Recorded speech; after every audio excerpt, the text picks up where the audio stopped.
많은 비가 예고된 올해 여름을 앞두고 YTN은 1년 전 침수 피해를 입었던 현장을 찾아서 대책이 얼마나 마련이 됐는지 진단하는 기획 보도를 준비했습니다. 첫날인 오늘은 지난해 8월 일가족의 목숨을 앗아갔던 서울 신림동 반지하촌의 현재 상황을 들여다보도록 하겠습니다. 현장에 취재기자가 나가 있습니다. 강민경 기자.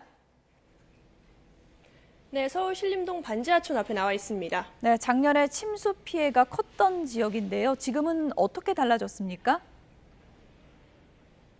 네, 일단 제가 서 있는 이 주거용 골목의 한 반지하방에서 지난해 8월 일가족 3명이 수해를 미쳐 빠져나오지 못하고 사망하는 사건이 발생했습니다.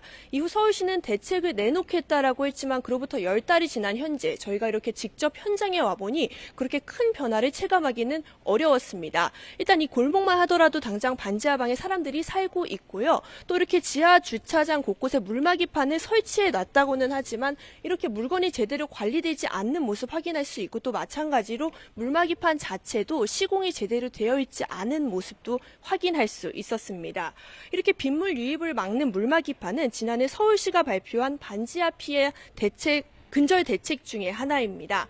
그러나 실제 설치 비율은 높지 않아서 서울시 자료를 보면 지금까지 침수 방지 대책이 필요한 가구의 약 40% 정도만 물막이판과 역류 방지기를 뒀습니다. 실제로 제가 현장을 둘러봤더니 지난해 사망 사고가 발생한 곳 바로 옆 건물의 반지하방 앞에도 아직 물막이판이 없었습니다. 올해도 평년보다 2도 이상 차이가 나는 슈퍼 엘니뇨가 찾아오면서 비가 많이 내릴 거란 전망이 나옵니다. 이대로라면 올해도 반지하 주민들이 피해를 보는 건 아닐지 걱정이 되는 부분입니다. 네, 당시 서울시에서 주거용 반지하를 없애겠다, 반지하 건물 전체를 사들이겠다, 이런 계획도 내놨었는데 그건 어떻게 진행이 되고 있습니까?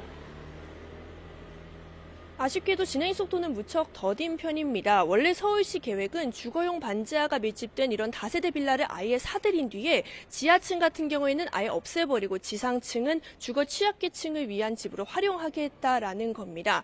그러나 지난달 말까지 서울시가 실제로 사들인 주택은 98가구뿐입니다. 목표치인 3,450가구의 3%에도 못 미칩니다.